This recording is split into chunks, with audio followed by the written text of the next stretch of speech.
Gujarat citrus Congress 2023નું અધિવેશન ગાંધીનગર ખાતે આયોજિત કરવામાં આવ્યું હતું, જેમાં અલગ અલગ રાજ્યની 25 સીટ્સ કંપનીઓ તેમજ ગુજરાતની 182 કંપનીઓના પ્રતિનિધિઓ વિશેષ રીતે ઉપસ્થિત રહ્યા હતા. ખેડૂતોની આવક ડબલ કરવા તેમજ એગ્રો ઇન્ડસ્ટ્રીઝમાં નવી ટેકનોલોજી બાબતે વિશેષ ચર્ચા કરવામાં આવી હતી.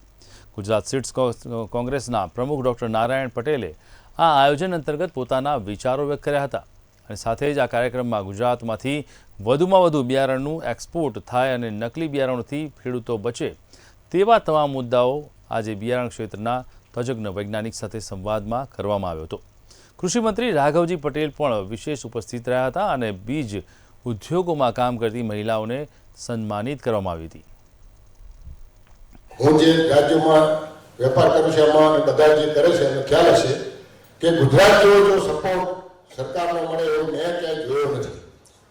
એટલે અમે પહેલાં તો આપણો ખૂબ ખૂબ આભાર માનીએ છીએ. ખાસ કરીને બિયારણની અંદર જ્યારે આ ઇવેન્ટ થઈ રહ્યો છે જે ગુજરાત માટે ભવિષ્ય નક્કી કરશે, કારણ કે બિયારણ વગર ખેતી શક્ય નથી કે બિયારણ વગર કોઈ લાઈફ શક્ય નથી. અને બિયારણ છે એ અગત્યનો ભાગ ભજવે છે અને એની અંદર જ્યારે ટેકનોલોજીનું બ્લેન્ડ થાય તો સમૃદ્ધિ આવે.